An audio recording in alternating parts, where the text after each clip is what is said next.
Hey everyone, this is वैद्य कंचन। आज एक महत्वपूर्ण दिन है। साल की महत्वपूर्ण एकादशी निर्जला एकादशी है। तो इस अवसर पर हमने सोचा कि आज एक लाइव रखा जाए।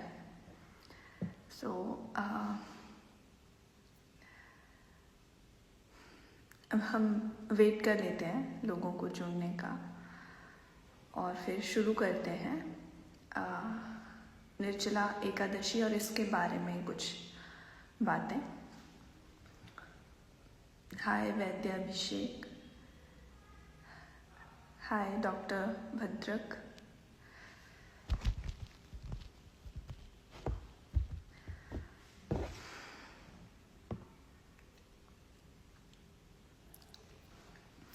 तो चलिए शुरू करते हैं। निर्जला एकादशी मतलब जिसमें ना अन्न ग्रहण करना है ना ही जल। ये ज्येष्ठ मास की शुक्ल पक्ष यानी जो जेठ का महीना है जो अभी चल रहा है उसके शुक्ल पक्ष की एकादशी को ये उपवास रखा जाता है, जो कि आज है। क्योंकि इसमें ना अन्न हमें ग्रहण करना है ना जल ग्रहण करना है, तो इसीलिए ये व्रत थोड़ा मुश्किल होता है। हेलो एवरीवन, क्या मेरी आवाज़ आप सबको क्लियर आ रही है, साफ आ रही है? कमेंट करके बताएं।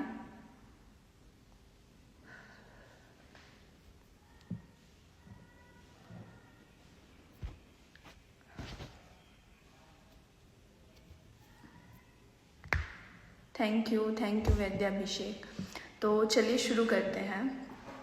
निर्जला एकादशी क्योंकि ये मुश्किल है करना, तो इसीलिए इसका जो स्वास्थ्य पर लाभ है और आध्यात्मिक स्तर पर जो लाभ है वो हमें बेहतर और सबसे अधिक मिलता है अगर हम कंपेयर करें दूसरे व्रतों से, दूसरे उपवासों से। थैंक यू, हर हर महादेव। तो इसके पीछे एक स्टोरी है। निर्जला एकादशी के पीछे एक बहुत ही इंटरेस्टिंग स्टोरी है। महाभारत के समय पांडव और द्रौपदी ये उपवास रखते थे। तो जो 5 पांडव थे, युधिष्ठिर उनमें बड़े थे, तो वो भी ये उपवास रखा करते थे। 5 पांडव में से 4 पांडव रखते थे। भीम क्योंकि वो उस हेल्दी था, शरीर उसका बड़ा था, उसको भूख ज़्यादा लगती थी, इसीलिए भीम ये उपवास हर महीने एकादशी के 2 व्रत आते थे, वो नहीं रख पाता था।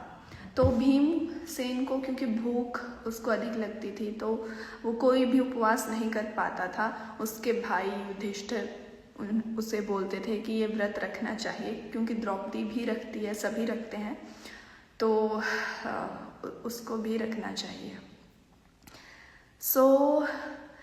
भीमसेन को पता था, क्योंकि पुराने समय में शास्त्र गुरुकुल में अच्छे से पढ़ाए जाते थे और पांडव क्षत्रिय थे, राजा थे, तो उनको तो उनकी जो शिक्षा शस्त्र की और शास्त्र की बहुत अच्छे से होती थी, तो उन्हें शास्त्रों का बहुत अच्छा नॉलेज रहता था। तो भीमसेन परेशान हो गया कि मैं व्रत नहीं रख पाता हूँ क्योंकि भूख अधिक लगती है। तो वो महर्षि वेद व्यास जी के पास जाते हैं कि ये प्रॉब्लम है, मैं इसको कैसे ठीक करूँ, क्योंकि भूख तो ज़्यादा लगती है। तो वेद व्यास जी ने भीमसेन को बताया कि आप जेठ महीने की शुक्ल पक्ष की एकादशी पर जो उपवास होता है उस एकादशी का व्रत रखें। तो आपको महीने में जितनी भी एकादशी है, एक महीने में 2 एकादशी मतलब पूरे साल में 24 एकादशी, उसका फल आपको पूरा का पूरा मिलेगा। तो भीमसेन ने कहा ठीक है, मैं रख सकता हूँ। तो उन्होंने सिर्फ एक व्रत रखा, साल में एक उपवास रखा, ना खाना खाया ना पानी पिया, और अगले दिन वो व्रत खोला। तो भीमसेन की जो ये समस्या थी वो सुलझ गई। तो ये तो थी कि एक पौराणिक जो हमारे तथ्य हैं वो, लेकिन अगर हम आयुर्वेद की दृष्टि से देखें कि उपवास क्यों रखना चाहिए, स्वास्थ्य की दृष्टि से देखें उपवास क्यों रखना चाहिए, उस पर अब बात करते हैं।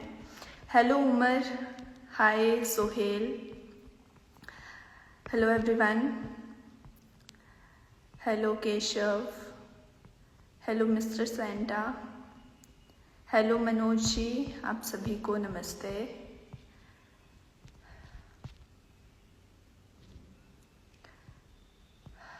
तो अब चलते हैं कि उपवास या व्रत रखना या अन्न ग्रहण नहीं करना, खाना नहीं खाना, जैसे हमारी रमज़ान होती है या व्रत रखे जाते हैं उनमें हम खाना नहीं खाते हैं, तो इसका क्या महत्व है स्वास्थ्य पर।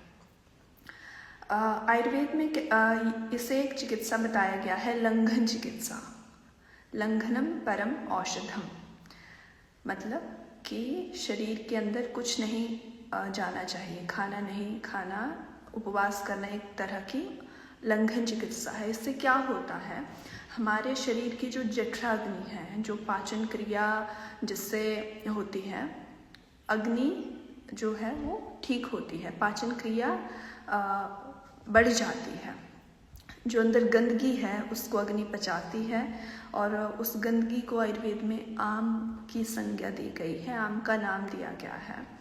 तो उस आम को बाहर पचाकर गंदगी को बाहर निकालती है, वो आपका लंघन से पॉसिबल है। नमस्ते अभिषेक कुमार जी। तो जब आपका पाचन ठीक होता है तो आपके अंदर जो पूरा डाइजेस्टिव सिस्टम है वो सही से काम करने लगता है।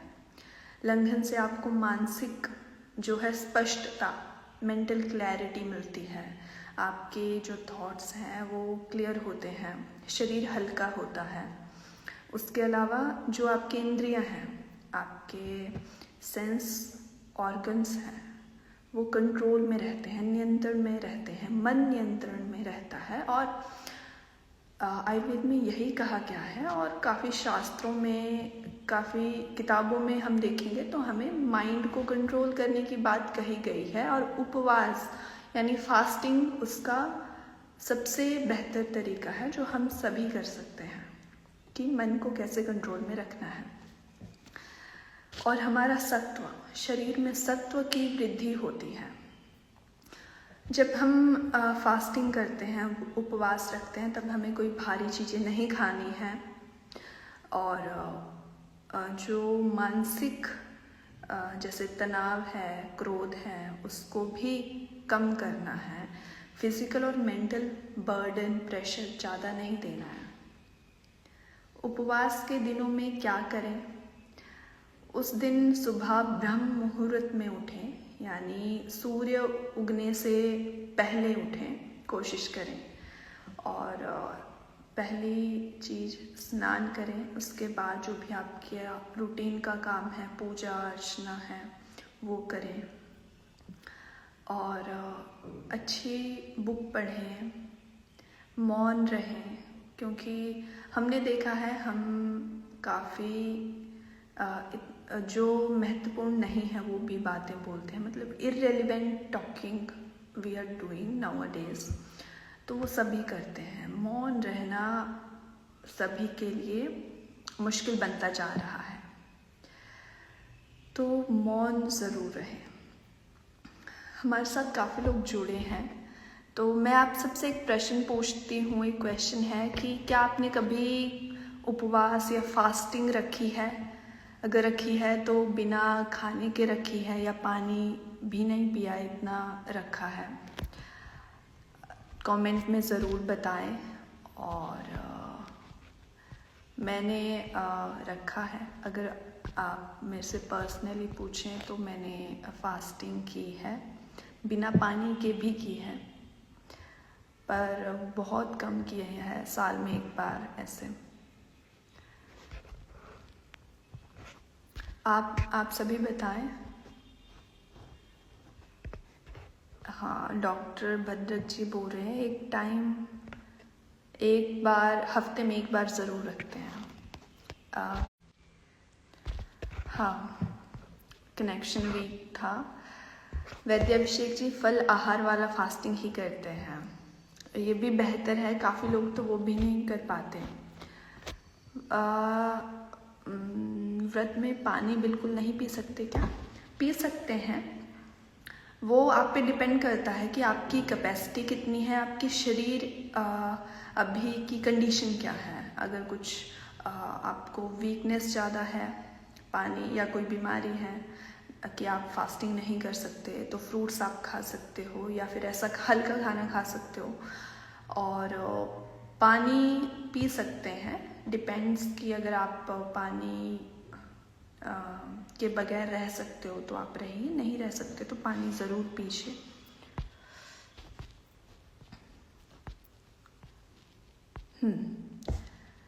तो फास्टिंग जब भी हम उपवास करते हैं तो ऐसी चीज़ें करें जो हल्की हैं, मन को खुश करने वाली चीज़ें। जैसे मैंने कहा कि बुक्स पढ़ें, अच्छी बुक्स पढ़ें, मौन रहें और सेल्फ एनालिसिस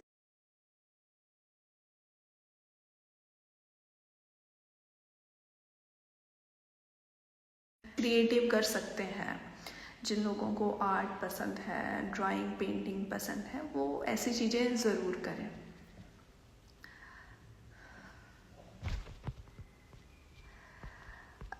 एक और क्वेश्चन था आप सबसे कि आप सबने फास्टिंग रखी है, जिन जिन लोगों ने, तो फास्टिंग के बाद आपको क्या फील होता है, कैसा फील होता है मेंटली, फिजिकली? अपना एक्सपीरियंस ज़रूर शेयर करें। मैं अभी आपके कमेंट्स पढ़ Is fasting all about only food or does it have any mental health? Yes, वैद्याभिषेक जी, हाँ, फास्टिंग सिर्फ फूड तक ही सीमित नहीं है। फास्टिंग का जो इफ़ेक्ट है, मैंने पहले भी बताया, फिजिकली और मेंटली ज़्यादा रहता है।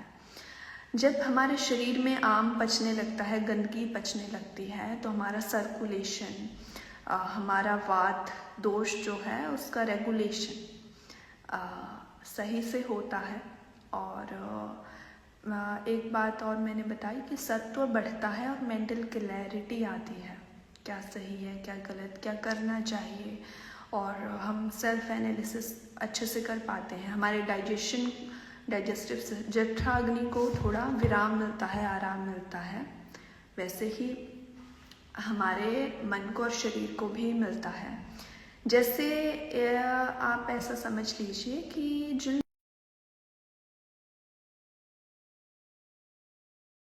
लोग कहते हैं सुबह उठ के चिड़चिड़ करते हैं, गुस्सा ज़्यादा करते हैं, तो यहाँ से हम पता लगा सकते हैं कि खाने का, हमारी जठराग्नि का हमारे मन पे कितना ज़्यादा फर्क पड़ता है। अच्छा खाना अगर हम खाते हैं जिस दिन, हमारा डाइजेशन अगर अच्छा है और अच्छा हम खाना खाते हैं, हम फल जब खाते हैं तो मन बहुत खुश और मन को एक फ्रेशनेस सी मिलती है, एक उत्साह अलग होता है। तो यस, हाँ, खाने का, फास्टिंग का हमारे मेंटल लेवल पे काफ़ी असर पड़ता है। हमारा मन मजबूत होता है, मन कंट्रोल में होता है। इंद्रियां जो हमारी पंच ज्ञानेंद्रियां हैं, शब्द, स्पर्श, रूप, रस, गंध, वो हम अच्छे से इंद्रियों के विषयों का ग्रहण कर सकते हैं और मन को कंट्रोल, इंद्रियों को भी कंट्रोल में कर सकते हैं। नमस्ते आशा देवी जी। तो आप सबसे मैंने एक क्वेश्चन किया था कि जिन जिन ने उपवास रखा है, फास्टिंग की है, तो फास्टिंग के दौरान उसके बाद आपको कैसा फील होता है? आपको शारीरिक रूप से, फिजिकली और मेंटली क्या आप फीडबैक देना चाहेंगे, अपना एक्सपीरियंस कुछ शेयर करना चाहेंगे, तो आप प्लीज़ करिए, सो दैट कि वी कैन रिलेट।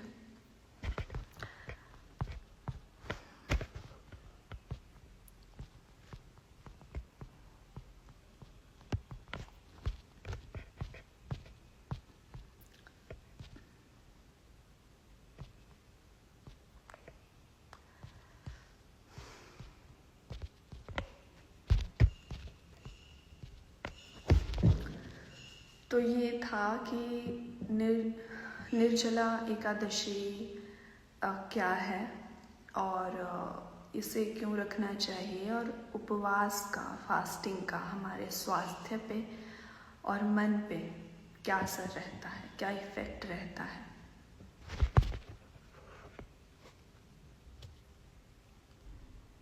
हाँ, डॉक्टर भद्रक जी ने कहा है कि वात पूरी बॉडी में घूम रही है, ऐसा लगता है।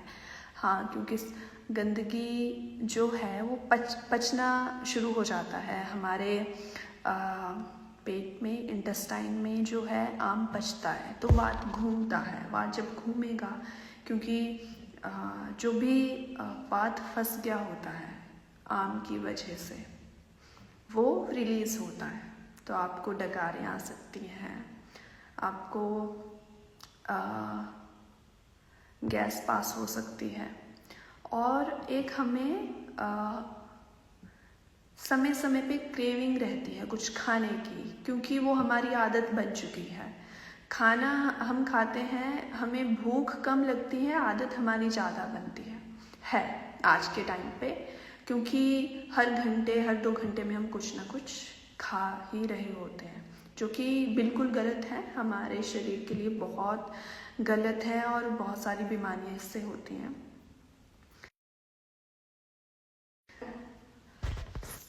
सही बात है।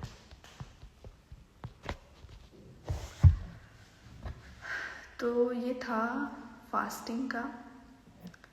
तो अगर आपके कोई भी और प्रश्न हैं तो आप हमें कमेंट बॉक्स में पूछ सकते हैं, और हम कोशिश करेंगे आपके सभी के क्वेश्चंस के आंसर्स देने का।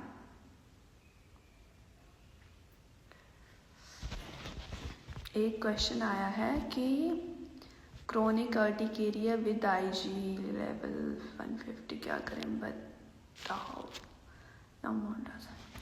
कोई भी केस की अगर क्वेरीज हैं तो आप मुझे डीएम कर सकते हैं, या फिर आप हमें व्हाट्सएप नंबर मैं आपको कमेंट करती हूँ, तो आप उस पर हमें पिन कर सकते हैं।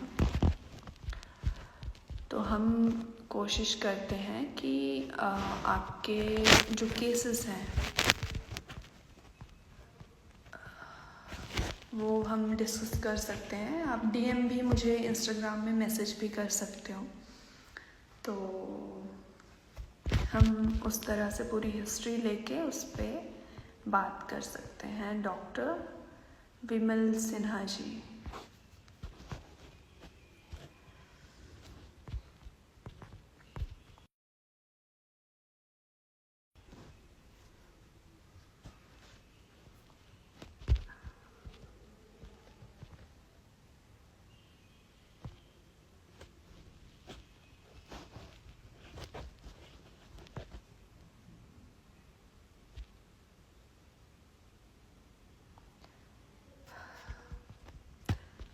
तो आज के आई थिंक क्वेश्चंस आने बंद हो गए हैं। जी पूर्वी जी, हम इस लाइव को सेव करेंगे, और अगर कोई क्वेरीज हैं, क्वेश्चंस हैं, आप कमेंट में ज़रूर करिए। नहीं है ज़्यादा क्वेश्चंस तो फिर हम इस लाइव को एंड करते हैं।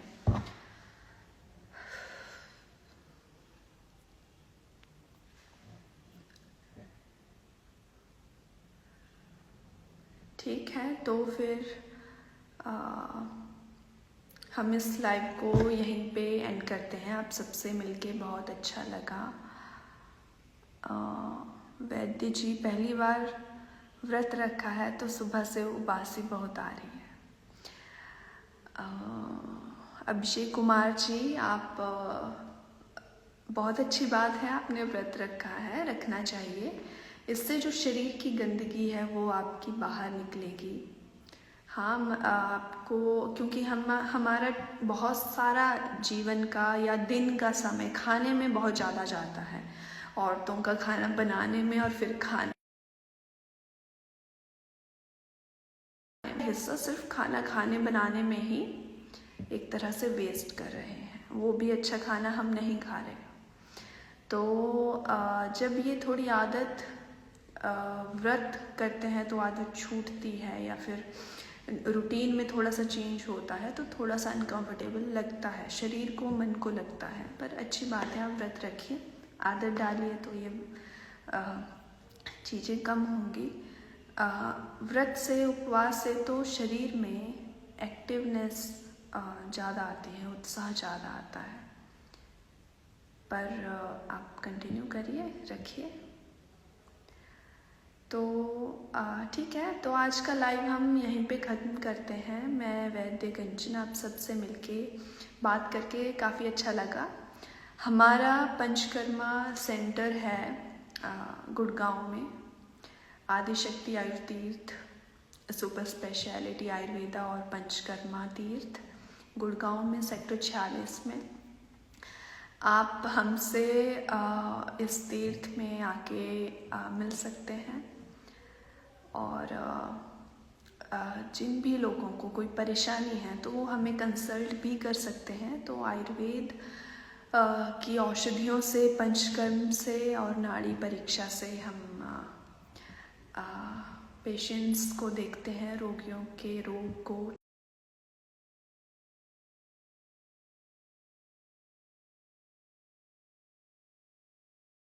आलिंगनम परम औषधम। तो इसी तरह से हम आगे भी कुछ लाइव करेंगे, ऐसे ही करते रहेंगे। धन्यवाद।